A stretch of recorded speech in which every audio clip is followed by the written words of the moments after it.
बिस्मिल्लाहिर्रहमानिर्रहीम। अस्सलामु अलैकुम नाज़रीन, नई वीडियो में खुश आमदीद ख़वातीन और हज़रात। और यहाँ पर आपको बताएं कि मुकम्मल तौर पर डेंगू वायरस ने पाकिस्तान पर तमाम तर पंजे गाड़ लिए। 15,000 से मजबूरी तौर पर केसेस की तादाद भी तजावुज़ कर गई और 34 अफराद के यहाँ पर अमवात का सिलसिला बताया गया है। आपको बताते चलेंगे पाकिस्तान में डेंगू वायरस सर चढ़ कर बोलने लगा, अस्पताल भर गए, मुकम्मल तौर पर नए अफराद को भी लेटाने की जगह कम पड़ गई। आपको बताते चलें कि पाकिस्तान के बड़े शहरों में लाहौर, कराची, हैदराबाद और इसी के साथ साथ यहाँ पर ख़ास तौर पर पंजाब के दीगर शहरों में अस्पतालों में आने वाले नए केसेस की तादाद में तशवीशनाक इजाफा हो गया।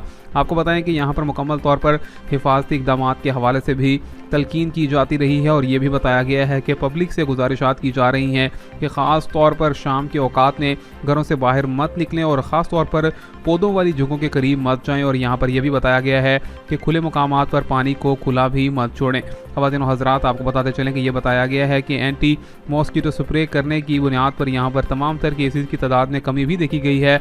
लेकिन यह भी बताया गया है कि हुकूमती इक़दाम के तौर पर यहाँ पर बड़े शहरों के अंदर स्प्रे भी करवाने का तमाम तर सिलसिला जारी और सारी है।